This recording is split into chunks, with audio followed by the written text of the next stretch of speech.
will tell you that President Putin was extremely strong and powerful in his denial today.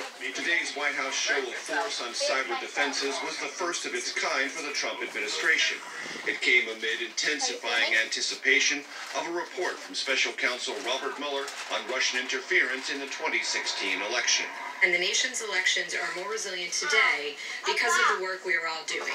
But we must continue to ensure that our democracy... And conducting tabletop exercises involving all relevant agencies to prepare for and possibly deflect future Russian attacks. Jeff? Major, about this breaking news, though, the security breach at the U.S. Embassy in Moscow, what are we hearing about that? It's a big and complex story, Jeff, but here's what we developed. A person who worked for the Secret Service within the U.S. Embassy in Moscow, she was an administrative assistant, had access to sensitive data, schedules, internal communications. She met frequently with representatives, spies within the FSB. That's Russia's top spy Bring agency. Chopsticks. She was dismissed last year after this was notified of the State Department in January of 2017. It is unclear if congressional committees have been notified. Wow, interesting story. All right, Major Harris, thank you very much. Apple just need one. became the I first thought you were gonna do American some type of company craft to be with the worth rest of them. $1 trillion. I'm gonna eat. The tech giant, co-founded by Steve Jobs in a California garage in 1976, was nearly bankrupt in 1997 when his rival Bill Gates of Microsoft came to the rescue with a $150 million investment. Apple went on to roll out the iMac, iPod, iPad, and of course the iPhone. For more on the rise of Apple, we're joined by Nicholas Thompson, editor-in-chief of Wired Magazine and a CBS News contributor. So, Nick, that's $1,1,678,353,140 market cap. Why so significant?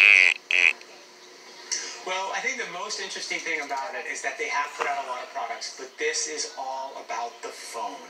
The bulk of this comes from the iPhone, and the reason for that is think about all the industries that used to exist and that we used to use that are now in our phone. Simple things like alarm clocks and calculators, to calendars, to cameras, to maps, to MP3 players. They built this amazing product and everything went inside. There's been a lot of talk recently, Nick, about some of these companies getting too big, whether it's Google, Amazon, Apple. Is that a real concern?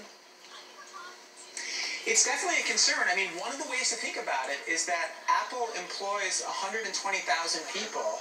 And you think about GM at its peak, they employed 600,000 people. So you have the tech industry getting huge, but employing far fewer people. There are definitely people who work on the App Store, but it's a small number of people generating a huge amount of wealth. And there's a trickle down into the apps, you're right, but that's interesting. All right, Nick Thompson, thanks so much for your perspective tonight.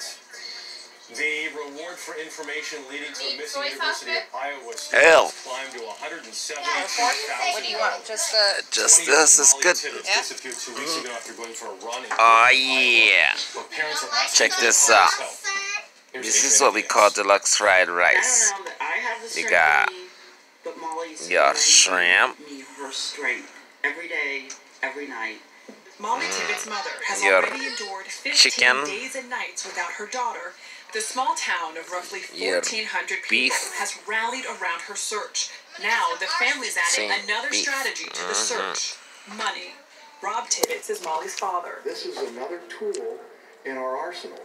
We're providing this fund to provide some financial incentive for someone who's otherwise reluctant to come forward. Tibbetts was dog sitting at her boyfriend's house the last day she was seen.